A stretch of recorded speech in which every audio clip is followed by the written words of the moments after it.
Continuando com os nossos tutoriais, eu tinha combinado com vocês de apresentar algumas opções que são permitidas, né, para envio da segunda tarefa em linguagem CMPL. E aqui a gente já conhece, né, que vocês já viram pelos tutoriais antigos do professor Ormeu, né, que é o arquivo CMPL em arquivo único, né, com todas as informações nele, que é o que eu acho mais simples. E é o que eu sugiro, o caso, né, para vocês fazerem. Mas quem se interessar, quem quiser fazer de maneira diversa, né, ou quiser se aprofundar mais, tem essas outras opções de apresentação da mesma coisa que a gente vai ver, né, do arquivo da implementação em CMPL. Tá? Então tem essas três opções: CMPL em arquivo único, CMPL mais um arquivo de dados CDAT, CMPL mais um arquivo de leitura de dados de Excel, mais um arquivo de Excel. Tá? Isso tudo dentro do ColioP. Tá? Então, dentro de uma estrutura é, amigável, né, visual, para vocês rodarem esses problemas.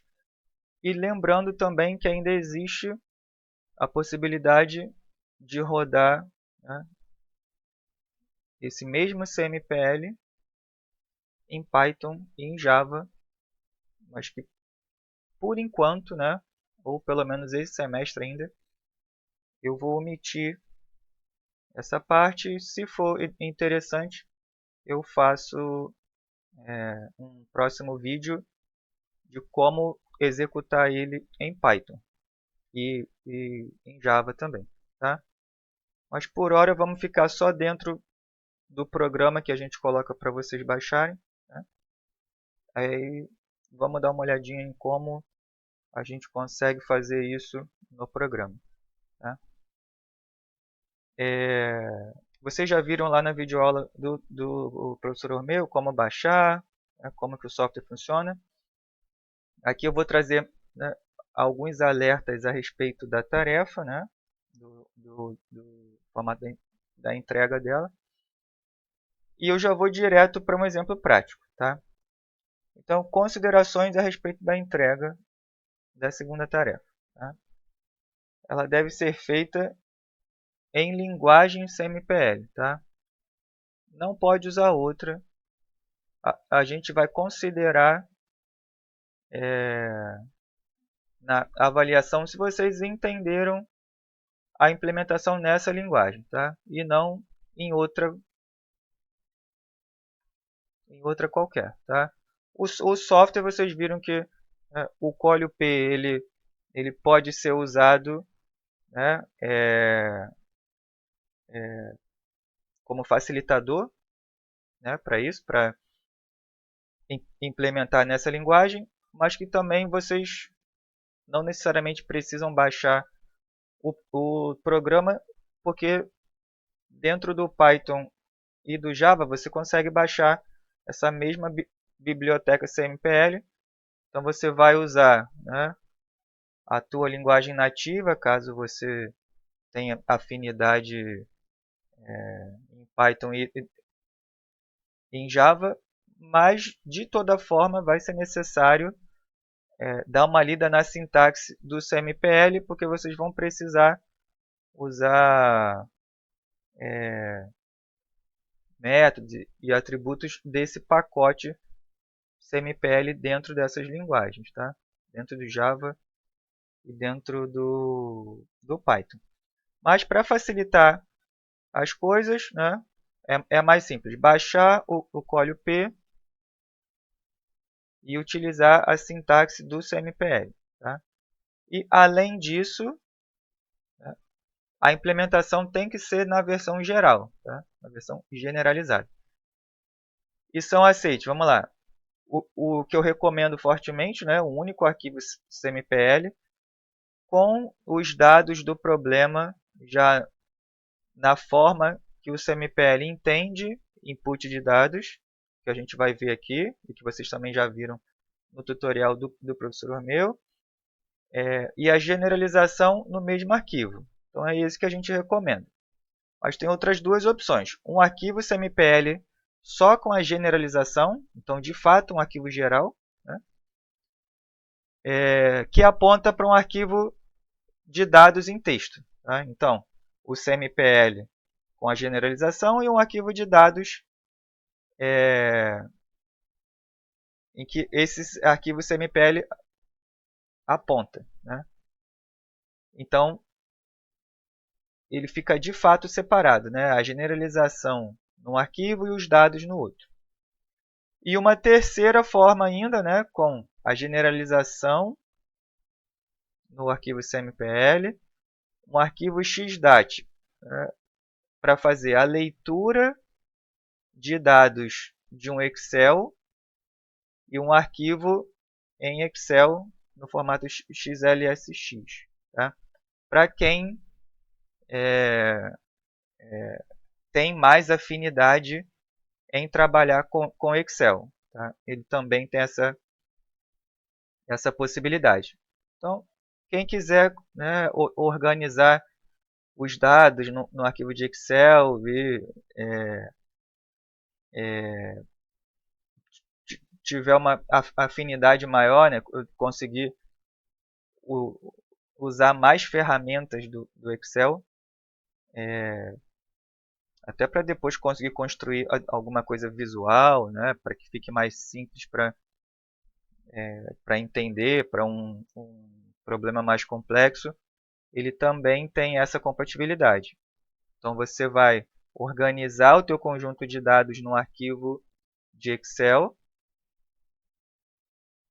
vai precisar de um arquivo de texto, né, na extensão XDAT, para você ler essas informações do Excel,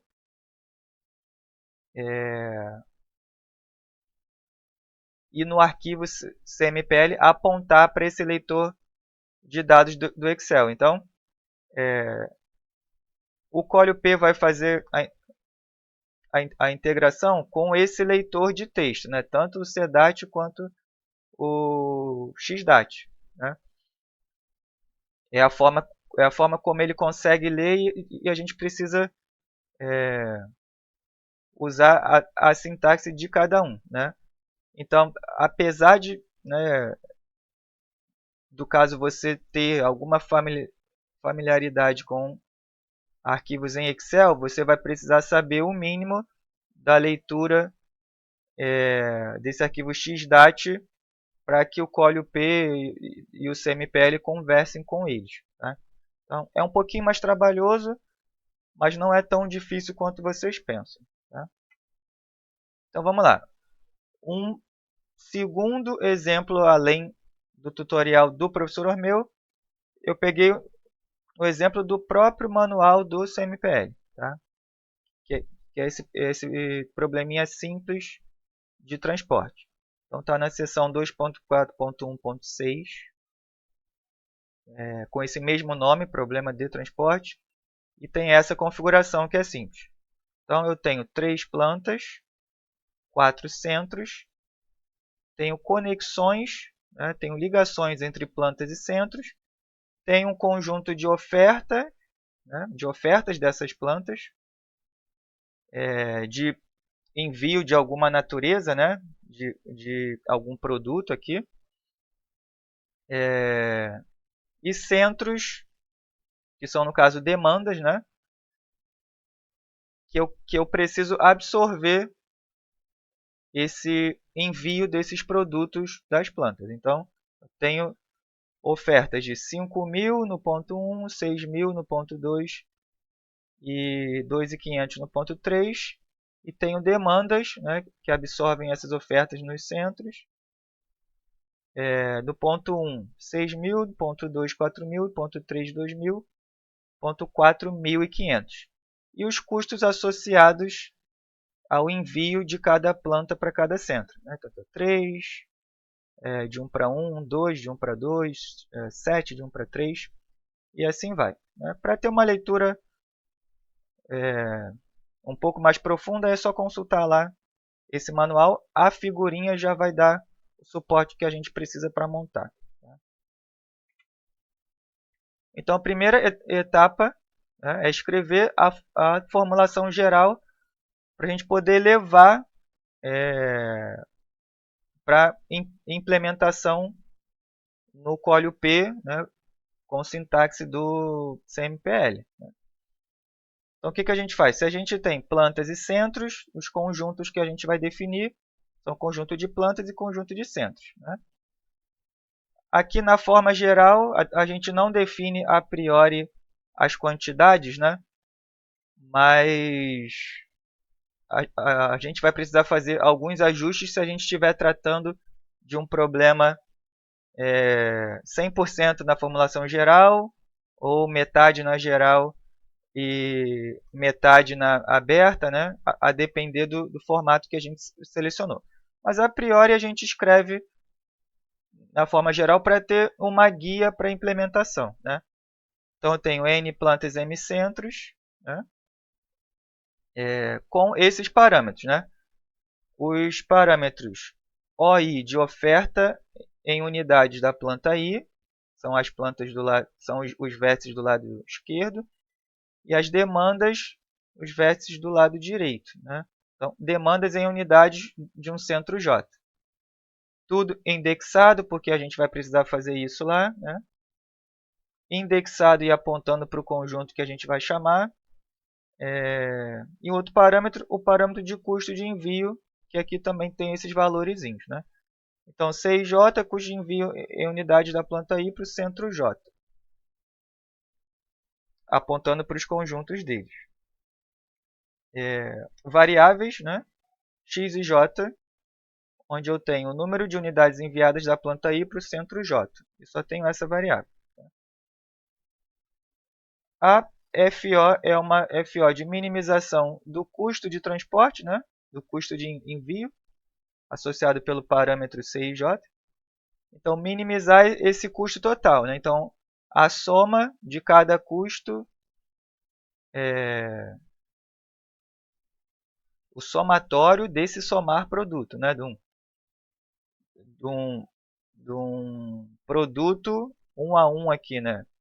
Do custo de envio de uma unidade, né? Vezes a quantidade, né? Ou o número de unidades, mas pode ser quantidade aqui, vezes a quantidade de unidades enviadas de uma planta para outra. Então, cada produto desse aqui, eu vou somar em cada índice. Né?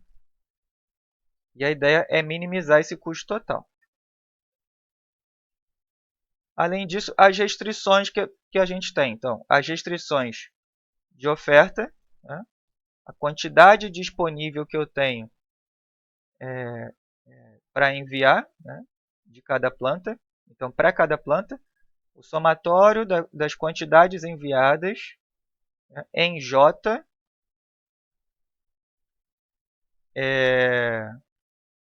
considerando cada oferta que eu tenho num ponto I. Então, estou num ponto de oferta aqui, 5.000.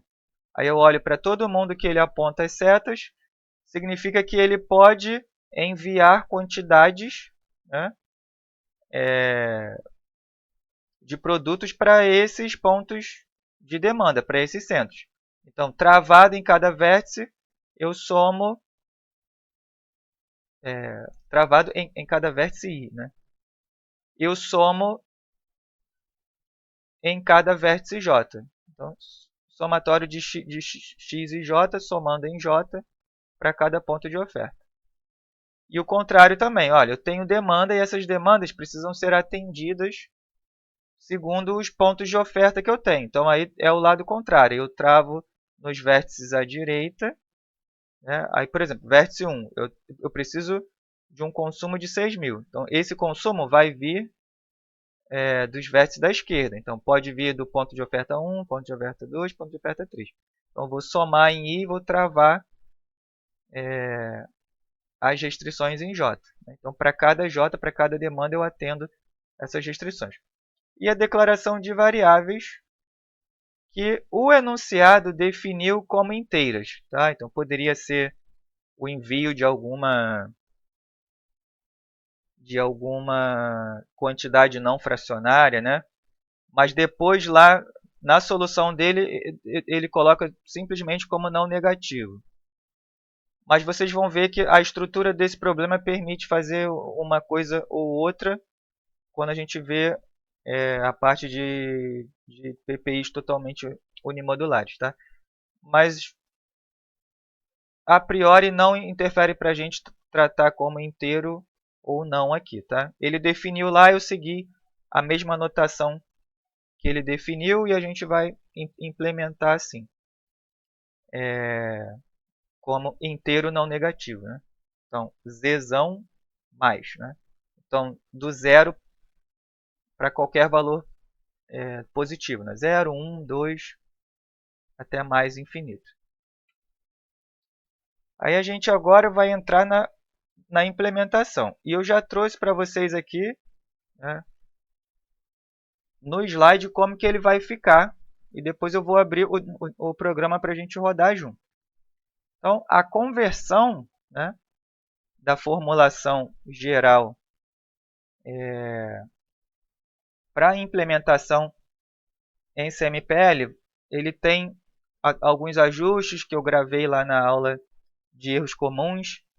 Então, pontos importantes para vocês lembrarem, né? Geralmente, quando a gente define conjuntos, a gente usa esse marcador set em azul aqui, tá? Que é bastante comum. Mas não se restringe só a isso. Você pode também declarar de outras formas, sem ser essa indicação de conjunto. Você pode definir um M e um N e fazer uma variação dele. Então, tem várias formas de fazer a mesma coisa que eu fiz aqui. Só que essa é uma forma padrão que se assemelha mais à escrita da formulação geral que a gente fez anteriormente, né? Nos slides anteriores. Então, eu prefiro fazer assim. Né?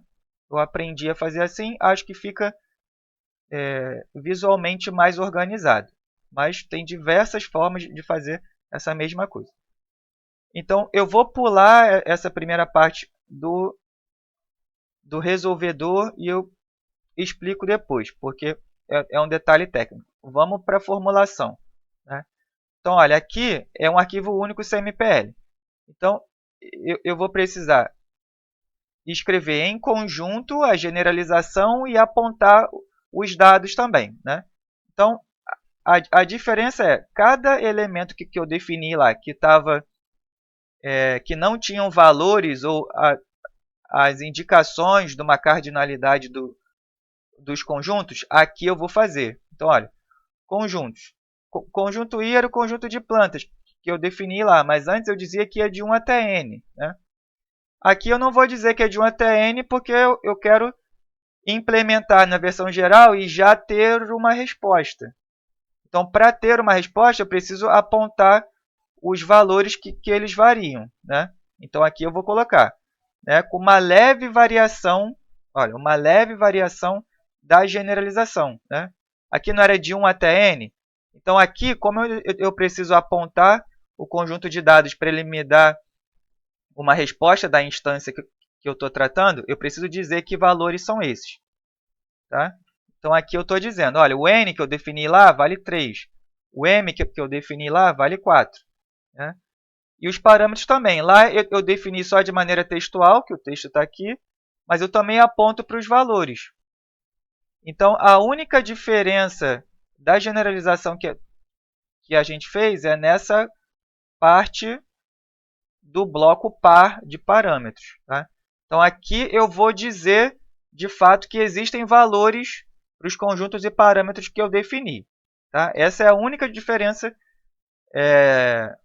de um arquivo CMPL único, né, para já ter uma generalização e ter uma resposta da instância que a gente está tratando. Então, esse bloco par ele precisa ter a parte da generalização que a gente fez e também parte dos dados, que fica organizado assim. Tá? Outra coisa nesse bloco par ainda, que é o de parâmetros, ele coloca tudo junto, né, conjuntos e parâmetros como uma coisa só. Só que a gente separa. Então, esses dois tracinhos aqui, que também pode ser substituído pela cerquilha, pelo jogo da velha, né, eles são comentários ao texto. Tá? Podem ser usados com as duas barras assim ou a cerquilhazinha. Tá? Eles são comentários ao texto. Então, aqui eu deixei comentários para facilitar para a gente. Então, olha, o primeiro bloco dentro, o subbloco dentro do bloco par que eu defini, eu estou definindo conjuntos. Aí, conjuntos é isão, um marcador de atribuição, que tem que ser esse, não pode ser outro, tá? É 2 pontos igual, aí eu atribuo alguma coisa. Aqui eu estou atribuindo um conjunto. Então, olha, isão é um conjunto. É um conjunto que vai de 1 até 3. E toda vez que eu termino alguma atribuição, eu tenho que usar o ponto e vírgula. Tá? Isso eu vou fazer para todos eles. Aí fiz os conjuntos, meu subbloco é o de parâmetros. Agora eu defino meus parâmetros, né, dentro do bloco par. Aí parâmetros, está em texto aqui, né? Está em comentário. Aí defino o meu parâmetro de oferta. Né? A indexação é feita obrigatoriamente com colchete, tá? Então, aquele Ozão Izinho, que é a indexação do Ozão, ele está dentro do colchete. E eu aponto para o conjunto. Ele só lê como conjunto, tá? Nesse bloco par, ele precisa da cardinalidade do conjunto. Então, tem que ser o Izão e não o Izinho aqui, tá? Tem que ser esse Izão, porque ele precisa da cardinalidade. Aí, né, feito isso, eu aponto os valores do parâmetro. 5.000, 6.000, 2.000. É um vetor. Né? Apontei para ele e coloquei os dados. Aí, o vetor de demandas. Ele precisa da cardinalidade do conjunto de centros. Então, indico qual conjunto que ele está atrelado, coloco os valores para o vetor. Isso aqui são comentários que podem ser omitidos. Tá? E o parâmetro de custo, que é uma matriz IJ. Aí, se é uma matriz, né, se eu tenho mais elementos, eu separo internamente por vírgulas. Tá? Por vírgula, aponto agora para os dados. Aí, na matriz, eu faço, né, como se fosse um vetor dentro de um vetor.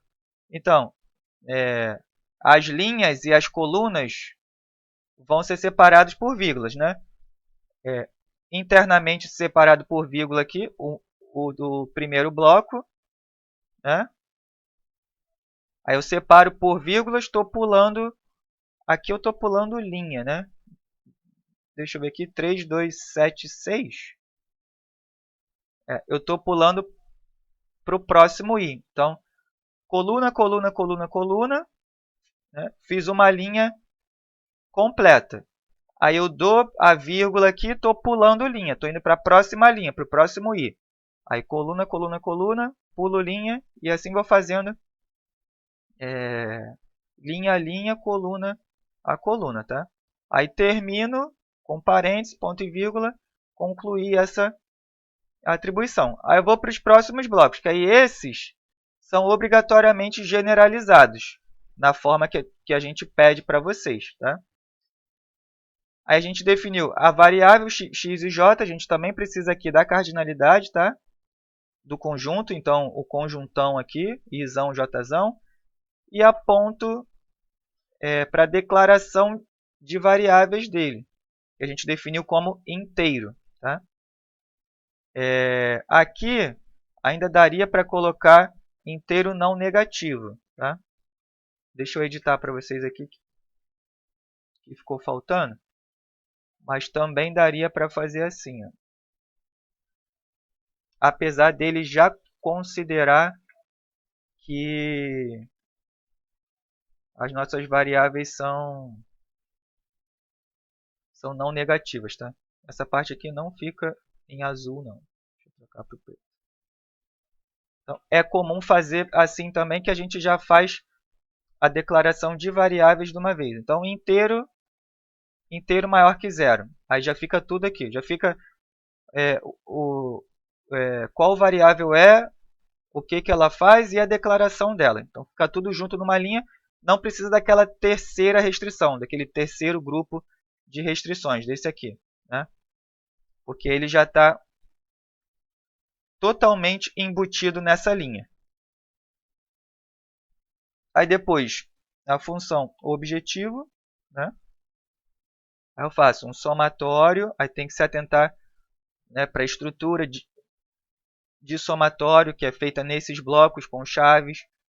Então, abro chave, fecho chaves.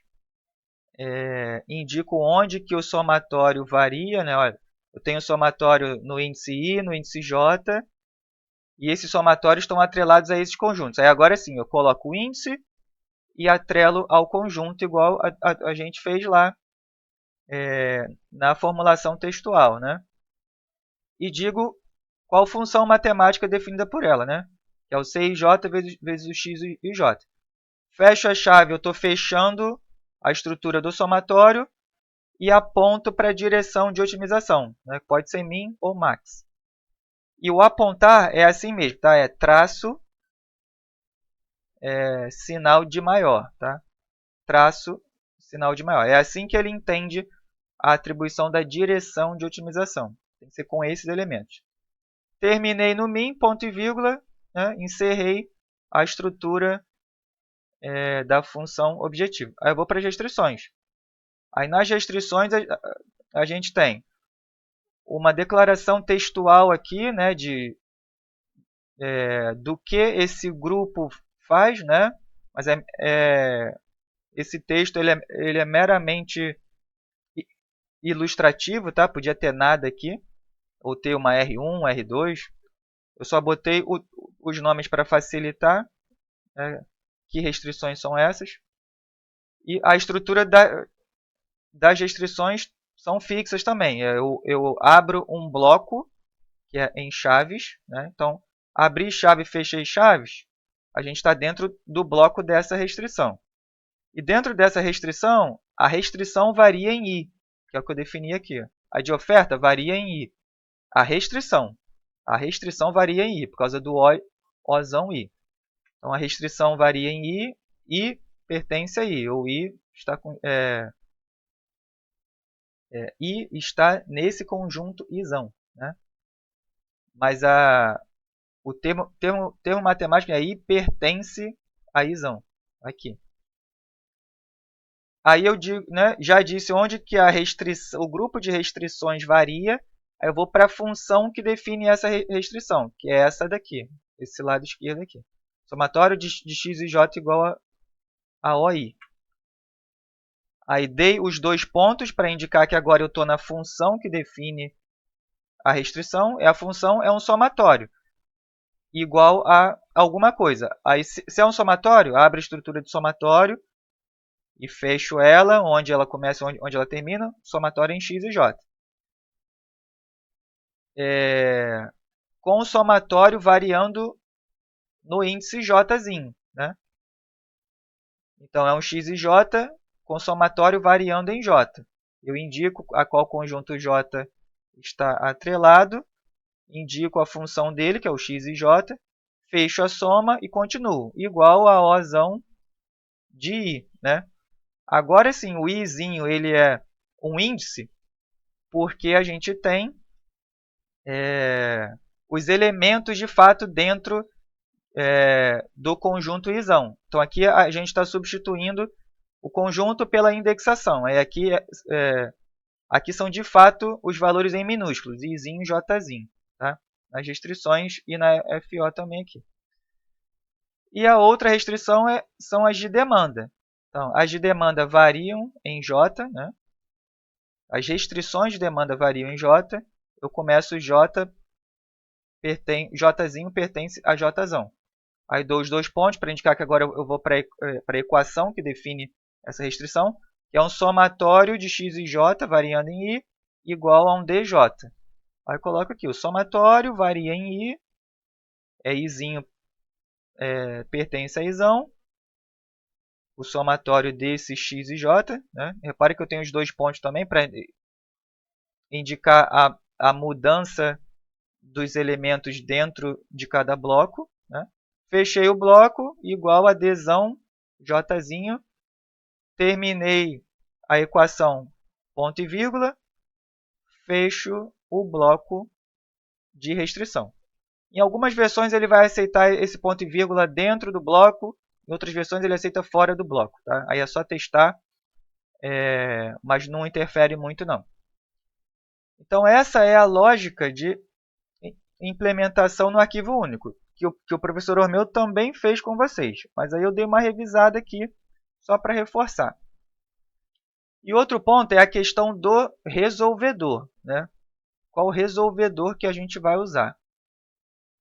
Até um semestre e meio atrás, esse resolvedor padrão era o CBC, era o Coin Branching Cut. Tá? E ele mudou. Tá? O desenvolvedor do ColioP encontrou uma versão gratuita desse novo resolvedor que pareceu ser promissor. Tá? Teve uma performance boa em comparação aos outros e ele colocou como padrão no ColioP esse RAIX aqui. Tá? Aí o que significa ele? Né? É o High Performance Optimization Software. E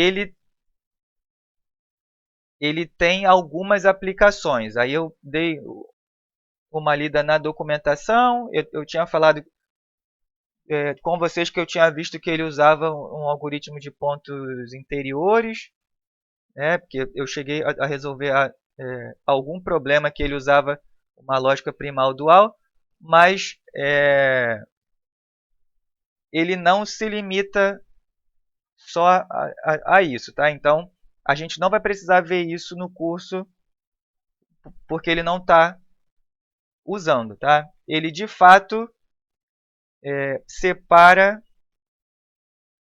de acordo com a classe que ele está tratando. Então, a gente vai usar sempre a setagem padrão dele. Então, se usar ou se não usar essa linha aqui, percent solver RAIS, ele já vai usar esse solver porque é o padrão dele. Então, pode omitir. Tá? E a segunda linha, o percent opt RAIS solver igual a choose, ele é opcional também. Eu só trouxe para vocês porque foi uma forma de indicar para vocês que ele trata de diferentes problemas, de diferentes classes de problemas, e que se você precisar de fazer algum ajuste, você consegue fazer o ajuste com parâmetros internos dele. Tá? Mas vocês não precisam se preocupar com isso, porque ele já vai selecionar de acordo com a característica do problema que a gente for resolver. Tá? Mas, sabendo disso, a gente tem algumas opções. Né? Ele resolve, né, internamente, né, sem a gente precisar definir, ou se a gente quiser definir, ele também deixa. Então, ele resolve problemas de programação linear pura, tá? LP. Então, só de não negatividade ele resolve. Ele resolve problemas inteiros mistos, que é esse que a gente quer aqui. E ele também resolve problemas quadráticos. Tá? E, além disso, se a gente quiser definir, dá para a gente definir qual resolvedor que a gente quer. Então, o que a gente vai usar é para ele definir, mas ele também deixa setar um simplex para o LP, tá? Não para MIP, para LP. E ele também deixa setar um algoritmo de pontos interiores que ele implementou. Tá? que aí tem nessas duas versões, o IPX e o Hypo, e o PDLP, que é uma outra versão, essa com gradiente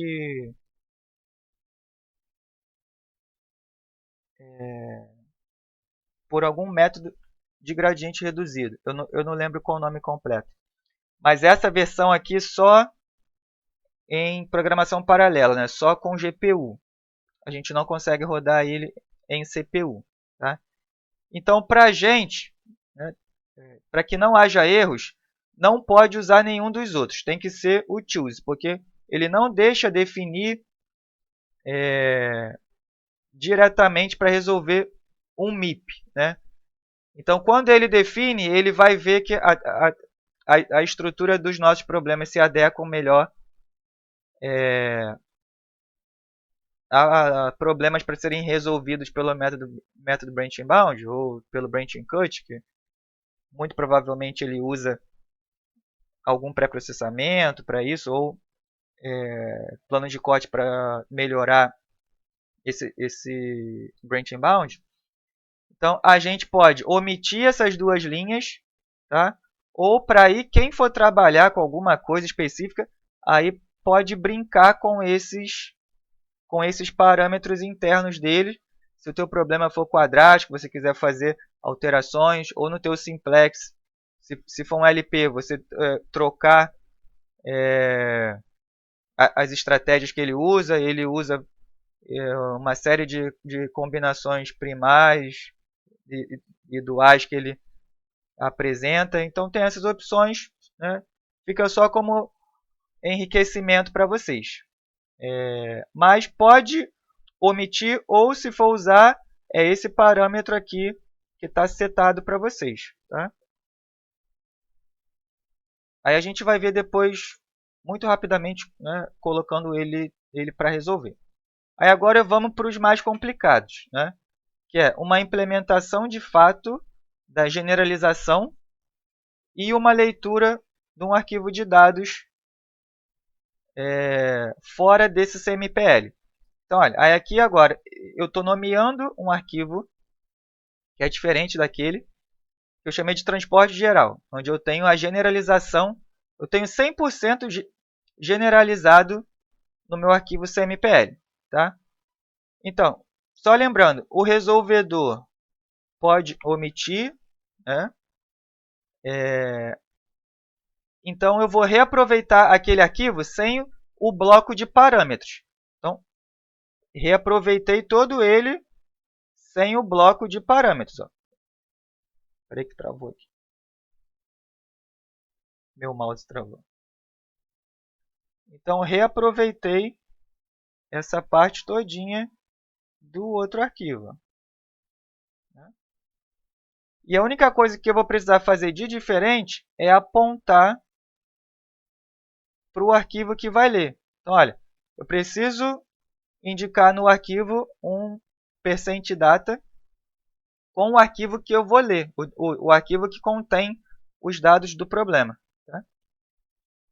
Que aqui eu chamei de transportation.cdat, em que os dados estão nesse arquivo e o %data vai ler direto com base nessa lógica que eu defini. CIJ, XIJ, o I, o J, Izão, Jzão, Ozão, Dzão e assim sucessivamente. Eu nem preciso dizer quais parâmetros que eu usei ou não nesse arquivo, porque ele já vai ler de lá e a gente vai sempre fazer compatível com o que a gente generalizou aqui. Né? Então, a única diferença é omitir o campo par e apontar para um arquivo de dados. Só isso por enquanto. Aí a gente vai para o arquivo de dados. Aí eu preciso criar um arquivo de dados que eu nomeei lá, transportation.c. Foi transportation? Transportation.cdat. E eu só vou apresentar eles de uma maneira diferente que esse arquivo cdat vai ler. Então, ele é um pouquinho diferente do que a gente fez. A diferença é que as atribuições são feitas assim. Ó. Percent o conjunto ou o parâmetro. Então, com essa separação, então também, o set que eu usei lá também tem aqui, mas a diferença é que aqui eu não uso a atribuição com 2 pontos igual, eu uso com os símbolos, né, de menor e de maior com as informações dentro dele. Tá? Então, só muda isso. É a forma de leitura dele nesse arquivo. Então, fazendo isso, ele vai entender que é a mesma coisa que a gente fez aqui. Né? É um conjunto de 1 até 3, um conjunto de 1 até 4. Só que a forma que ele lê é diferente. Eu preciso desse símbolo de percentual na frente aqui, né? Então, %i, %j, %o, %d, %c, para indicar que a gente está atribuindo valores a esses conjuntos e parâmetros. Então, primeiro que eles existem, né? Olha, existe izão, existe jzão, existe ozão, existe dzão, existe czão. E eles têm valores, né? Aí só o set aqui só entra na frente porque a gente está tratando como conjunto, que os outros não têm. E a atribuição dos valores é dentro de um símbolo de maior, um símbolo de menor. Tá? Aí nos conjuntos é feito assim, nos parâmetros é feito da mesma forma do outro, só que com os símbolos menor ou maior dentro do conjunto de dados. E também que a gente não usa separador de vírgula, a gente só usa o espaço mesmo. Então aqui é um espaçamento simples, né? É um espaço simples, entre eles já indica o separador de colunas aqui, né? E a diferença, né, para a matriz é que o separador aqui dele de linha é um enter, né? Então, é um pular linha aqui. Então, escrevi a primeira linha, para passar para a próxima linha eu dou um enter, aí coloco as colunas que eu tenho naquela linha, e se eu tiver mais linhas, dou mais um enter, e vou dando enter até a quantidade de linhas que eu tiver. E sempre lembrando, os dados do parâmetro estão dentro dos símbolos combinados, né? Símbolo de menor, símbolo de maior.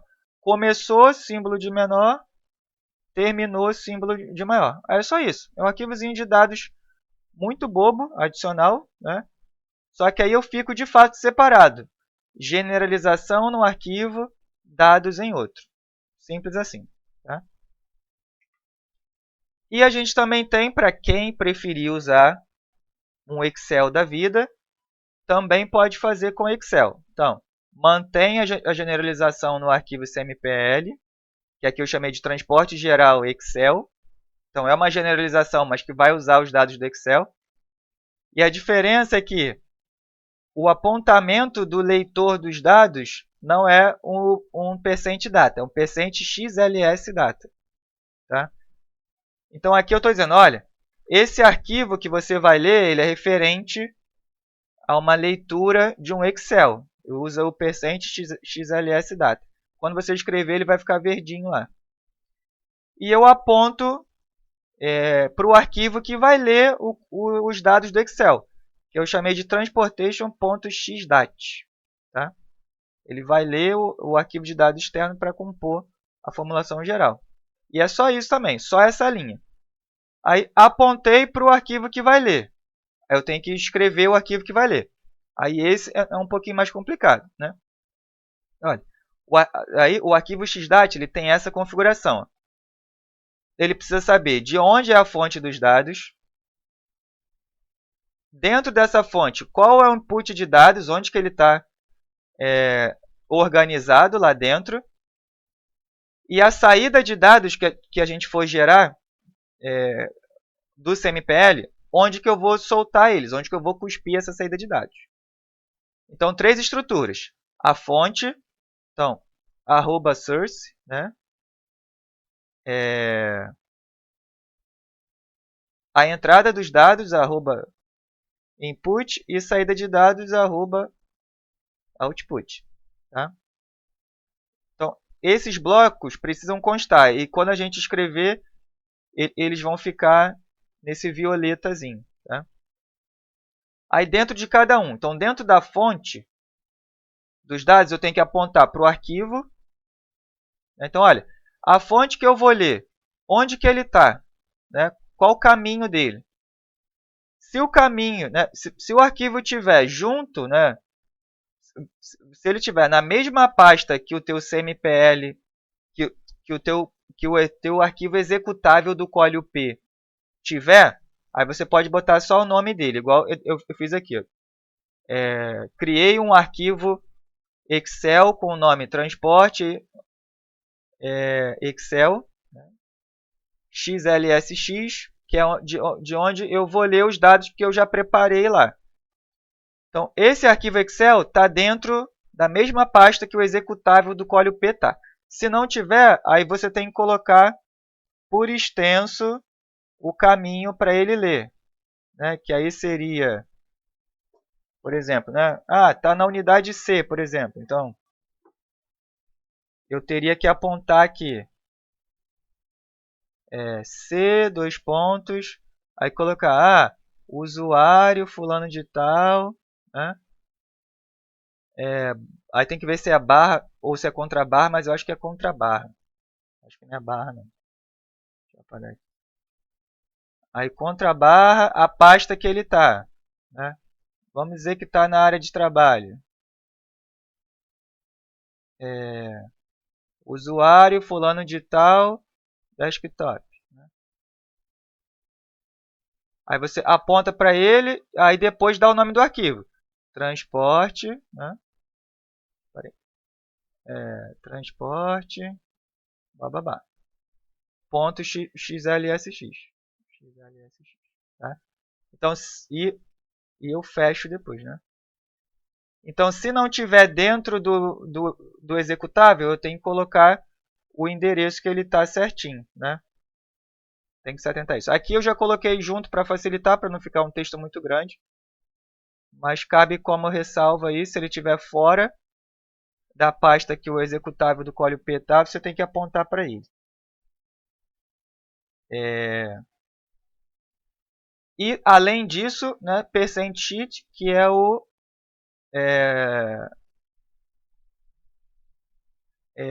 qual aba lá dentro do Excel que você está usando.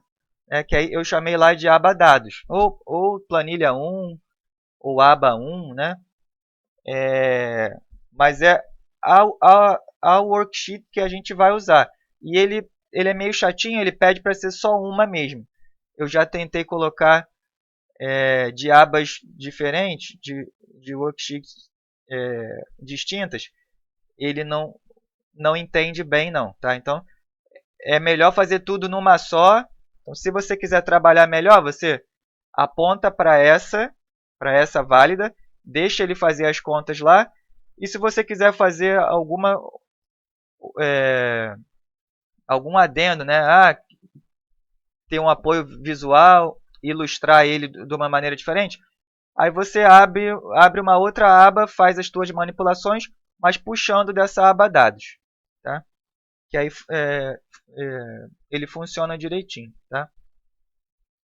Aí na entrada de dados, aí eu vou fazer igual eu fiz nos outros. Né? Só que agora um pouco parecido com o arquivo CDAT. A diferença é que no arquivo de Excel eu tenho que apontar para a célula que eu defini. Então, são as células. Então, olha, o conjunto 1, o conjunto I, perdão, ele tem esses elementos que eu defini lá nessas células, de F12 a F14. O conjunto J, de G11 a J11. Então, depende da organização que você fez lá. E a gente vai ver aqui como que está montada. Tá? Mas aí você tem que indicar que os dados estão nessas células que a gente definiu lá. Então, as células do Excel. Os parâmetros também. Olha, o Ozão vai do E5 ao E7. O Dzão vai do G3 ao J3. E o Czão e J vai do G5 ao J7. Aqui definindo tudo para não ficar confuso, né? E a saída de dados. Existem outras saídas de dados, tá? Eu só coloquei as principais, são as informações que a gente vai ler. Mas você pode pegar lá no manual um conjunto completo. Aqui é mais o que a gente vai usar, que é a FO, tá? Que é percent objvalue, e aponto para uma célula para ele cuspir esse valor lá, né? Para ele colocar esse valor da FO calculada. Eu indiquei para ele botar na célula C3. E os valores da variável que eu quero, né? A gente só tem a x e j. Se tivesse mais, podia botar mais. Mas aí eu quero que ele represente lá no Excel os valores da variável x que ele conseguiu chegar, né? Aí é %xij.activity, que aí é o valor de fato que ele encontrou para as variáveis, e aponto segundo a cardinalidade, né, desses conjuntos, né, do isão e j, ou a matriz que ela definiu, né?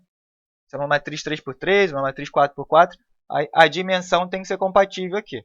Aí eu coloquei para ele ele retornar esses valores em G12 a J14, os valores de x e j. E trouxe uma visão, ó, de uma organização lá no Excel bem simplesinha, tá vendo? A função objetivo está na C3, eu digo lá que eu quero que ele retorne na C3, os parâmetros estão aqui, ó. O D e J está aqui, de G3 a J3, o OI está em E5 a E7, o C e J está em G5 até J7, então ele lê todo mundo, né, daqui até aqui, até o final. Eu só aponto para ele começo e fim, né? E as variáveis, né? Que aqui só tem a x e j, então eu quero que ele retorne para mim onde começa a x e j. Começa na G12 e vai até a J14. Então as respostas ele vai colocar aqui. E os conjuntos é uma mera formalidade só para dizer que tem 4 elementos, né? Então, olha, o Jzão ele vai de 1 até 4, então ele vai de G11 a J11. E o Izão vai de 1 até 3, ele começa em F12 e vai até F14. Então você aponta lá as células que representam esses conjuntos e é bem simples assim, né? Aí eu acho que aqui eu finalizei a parte do PPT e dá para a gente ver muito rapidamente no ColhoP, né? Olha, no ColhoP, vamos ver como que fica o arquivo em CMPL único, né? Olha, o arquivo em CMPL único. Mesma coisa que a gente fez lá, então tá tudo colorido aqui, opções. Aí a gente roda nesse botãozão aqui, Solve, né? Aí ele clicou, aí ele dá as informações, quantidade de variáveis, restrições, o nome que eu atribuí para a FO, o resolvedor que ele adotou, se ele quer que mostre todas as variáveis e todas as restrições, a gente também pode editar isso, mas eu não vou tomar mais o tempo de vocês. E os valores aqui, né? O valor de fato da FO e a direção, ele definiu como inteiro ótimo.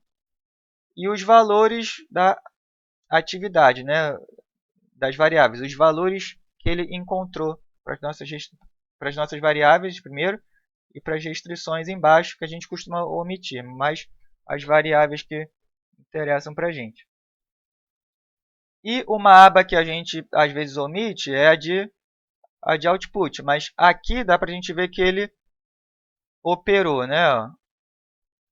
Aqui tem as informações, ele fez um pré-processamento aqui, aqui fez um pré-processamento, resolveu, né, como MIP e usou uma estrutura de branch and bound para resolver, tá vendo? Então, tá certinho. É um problema que eu defini como inteiro, ele deveria resolver como branch and bound. Mas lembra que eu falei para vocês que a estrutura desse problema, né? Ó, ele deu 39.500. A estrutura dele também permite ser resolvido como problema linear, né? Que a gente vai ver mais à frente. Então, se eu relaxasse ele aqui, né, para inteiro, maior que zero, para real maior que zero, a princípio ele tem que dar a mesma coisa, né? Aí eu vou resolver, deixa eu ver se ele muda, ó, 39.500, se ele muda para outro resolvedor. Eu acho que não. Ah, não, mudou, tá vendo? Então, olha aqui, ele resolveu como LP, tá vendo? A estrutura foi diferente, ele não fez um branching bound aqui. Ele resolveu como problema linear puro, né? Porque eu defini para ele selecionar. E a gente também não consegue, como eu comentei com vocês, a gente não consegue setar ele para resolver como MIP, sempre. Ele precisa selecionar. Mas aí simplex daria, né? Se fosse um simplex da vida, que aí ele tem mais estruturas de opções para resolver pelo simplex, aí ele define para vocês, né? A gente pode colocar para resolver. Só que aqui ele vai tratar qualquer problema que eu definir aqui, mesmo que seja MIP ou não, ele vai tratar como se fosse linear. Aí pode haver diferença se a estrutura do teu problema não permitir ser resolvido como problema linear, tá? Inclusive, é possível acontecer isso. Então, a minha sugestão é deixar sem opção nenhuma ou a opção que ele vai escolher por conta própria, que aí ele se adequa melhor e ele coloca para resolver como MIP, tá? Mas aqui não teria problema porque a estrutura do problema permite fazer isso, tá? Quer ver? Eu vou voltar para um problema inteiro, aí ele vai resolver como se fosse branching bound, tá vendo? Ele traz uma árvore de branching bound, mas o problema é tão simples que ele resolve rapidinho, né, com poucos nodes. Aí é isso, em arquivo único. Aí vamos ver como que fica um arquivo com a generalização que a gente já fez, apontando para o leitor de dados. Olha, quando eu aponto, aparece essa janelinha para a gente trabalhar em conjunto. Olha, definir aqui, que é o transportation CDAT, e só lembrando, para que não seja necessário colocar o caminho por extenso de onde esse arquivo está, é interessante colocar os arquivos juntos. Então, o nome do arquivo, né, problema de transporte geral CMPL e o transportation.cdat na mesma pasta. Tá? Porque aí ele já entende que está no mesmo caminho, ele lê junto, senão ele vai ter que criar baseado em algum caminho que ele vai definir ou que ele vai achar que precisa criar e ele já está criado em outra pasta. Então vale a pena deixar na mesma pasta que fica mais simples e o nome também fica mais simples, ele fica reduzido aqui. Para não ficar uma coisa horrorosa de grande, né? Para a gente conseguir ler. Aí tá aqui bonitinho também, tá vendo? Tudo que a gente definiu lá, né? A diferença é que o arquivo .cdat ele não aceita bem o barra barra aqui para comentários, tá? Então tem que ser o cerquilha aqui, né? Jogo da velha. Porque senão ele dá erro de leitura. Quer ver? Deixa eu colocar aqui para ver se ele vai gerar aí, ó. Vamos tentar rodar. Tá vendo? Quando eu troco a estrutura de comentário para o barra barra, no CDAT em particular, ele não entende bem, tá vendo? Aí ele dá um erro que ele não conseguiu ler o arquivo de dados, tá? Então, por isso, os comentários aqui estão com o jogo da velha. E pode ser um só, tá? Aqui eu costumo fazer com 3 para indicar que sou eu que estou fazendo, porque eu faço diferente. Aí eu sei que fui eu que atribuí esses comentários. Aí salvei, executei, aí ele roda direitinho, tá vendo? Mesma coisa, só que a diferença é que ele está lendo de fora, né? Ué, aquele rodou um CBC? Por que ele rodou um CBC aqui? Ah, porque eu pedi para ele rodar um CBC, tá vendo? Que está diferente do de vocês. Mas isso é porque em versões anteriores eles usavam como padrão o CBC e eu tenho isso em versões antigas, né? E o CBC ele roda, né? Justamente isso, ele faz a árvore parecida com a nossa, é, e também tem, né, pré-processamento com plano de corte, ele faz mini branch também. Olha, ele apresenta corte de Gomori aqui, tá vendo?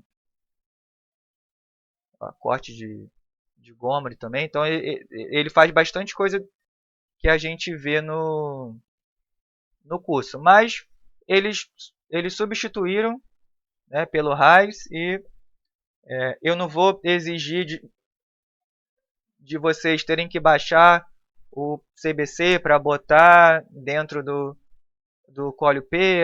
É mais dor de cabeça, mas eu tenho ele e eu costumo usar. Mas vocês não vão conseguir usar porque eu acho que nas versões novas eles descontinuaram, tá?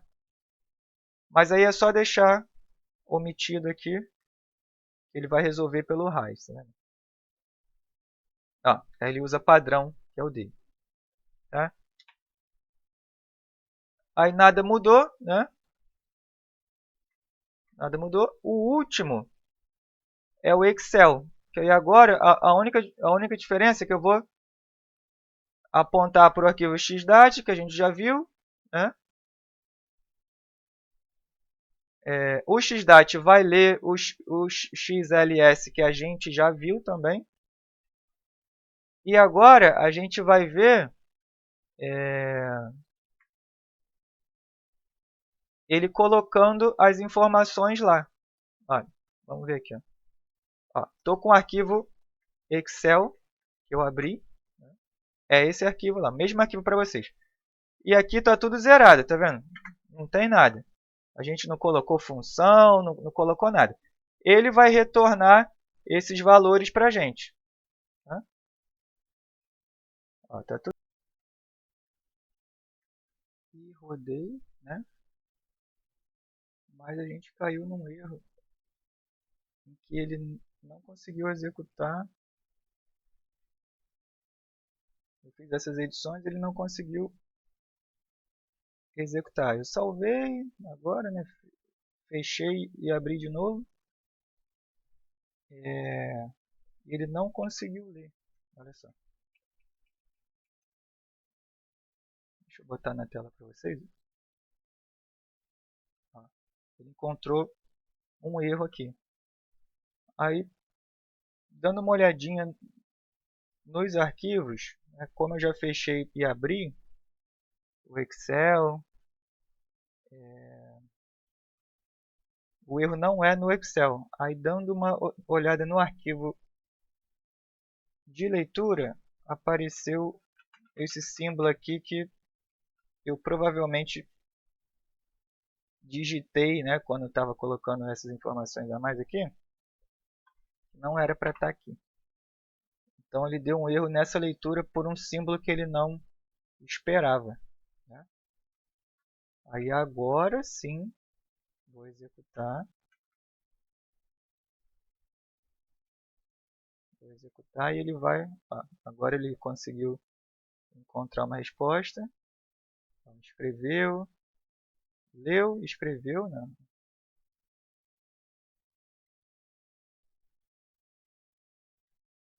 Leu, escreveu, depois lá no final. Tá? Escreveu a função objetivo, escreveu os valores dos x. Vamos ver como que eles ficaram lá.